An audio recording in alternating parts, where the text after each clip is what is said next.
Pemirsa, tentunya masih bersama dengan kami dalam Berita Lampung. Bagi Anda yang baru saja bergabung, kami akan menyajikan kembali berita utama pada pagi hari ini.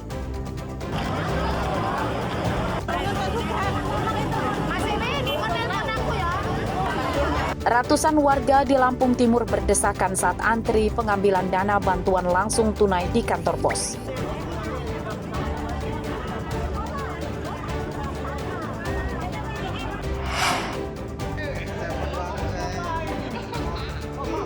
Seorang pria ditangkap akibat mencuri belasan ponsel di toko tempat kerja istrinya.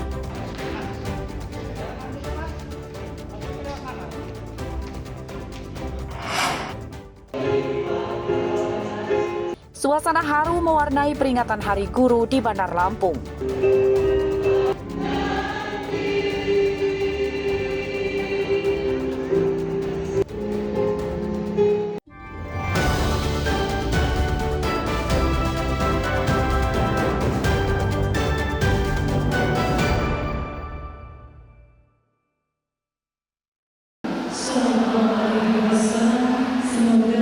Jumlah kematian jamaah haji Indonesia di Tanah Suci pada musim haji 2025 jadi yang terbanyak. Totalnya sebanyak 447 haji wafat di Tanah Suci.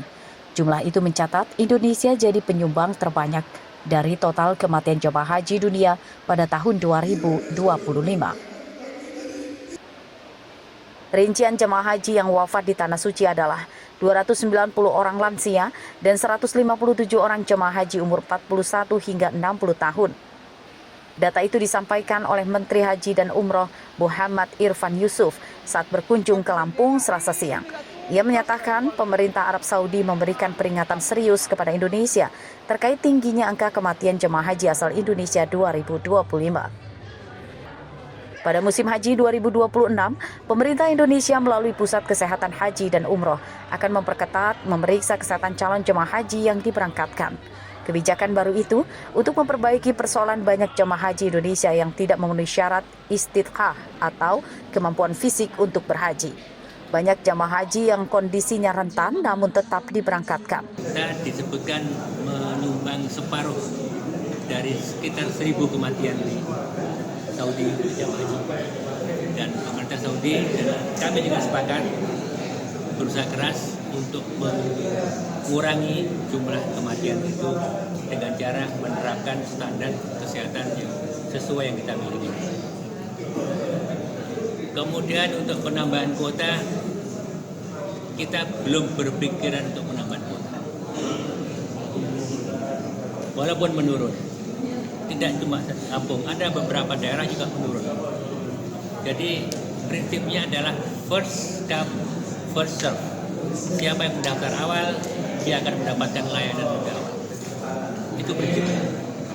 Sehingga tahun ini mungkin Lampung agak berkurang karena memang data yang kita miliki seperti itu.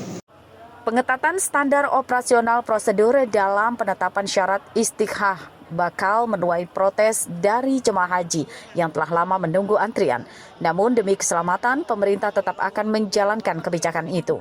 Menteri Haji dan Umroh meminta calon jemaah haji rentan saat ini masih memiliki waktu untuk memperbaiki kesehatannya. Ari Susanto melaporkan dari Bandar Lampung.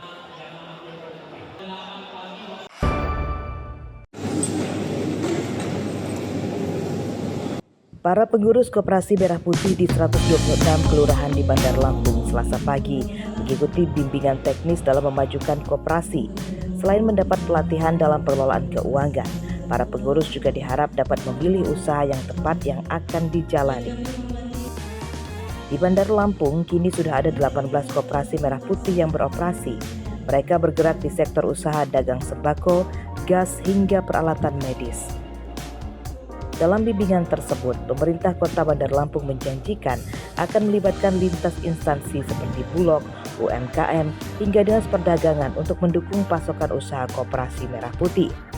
Kita mendorong agar koperasi ini cepat maju, sehingga kita mengadakan kegiatan temu bisnis dengan para pelaku usaha lainnya seperti BUMN, BUMD, dan swasta, serta melatih SDM mereka sehingga bisa dapat berusaha dengan baik.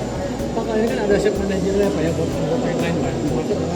Mereka menggunakan dana ini yang mana nanti seperti apa Pak ininya Pak perlakuannya? Ya, dari pemerintah pusat itu ada beberapa program untuk mereka. Kalau ini kan program kita dari APBD. Pemerintah pusat rencananya akan membangunkan gerai dan memberikan bantuan, tapi itu adalah kita tunggu perkembangannya. Ada 6 unit usaha yang memang diarahkan oleh pusat ya, di mana salah satunya Koperasi Merah Putih itu harus menjadi distributor ya untuk beras, kemudian juga untuk bisa menjadi penyalur gas LPG, kemudian juga ada klinik kesehatannya, kemudian juga ada gerai usaha untuk sembakonya. Nah, jadi untuk memperlancar dan untuk mempermudah untuk koperasi ini, jadi kami adakan temu bisnis di mana pengurus koperasi ini kami pertemukan langsung dengan BUMN ya, dengan pihak swasta yang memang bergelut di bidang itu. Jadi pada kesempatan ini nanti kita akan buka semacam FGD ya, di mana nanti masing-masing dari BUMN itu akan memberikan arahan bagaimana sih untuk pendistribusian barang-barang itu ke Koperasi Merah Putih nantinya.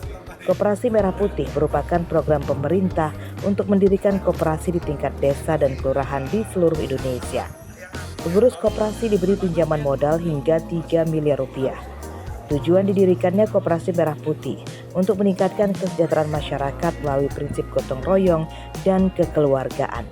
Koperasi tersebut jadi wadah ekonomi kerakyatan yang berfokus pada kemandirian ekonomi dan ketahanan pangan, menyediakan berbagai layanan seperti simpan pinjam, apotik, klinik, hingga penyediaan sembako. Jeffrey Arifin melaporkan dari Bandar Lampung.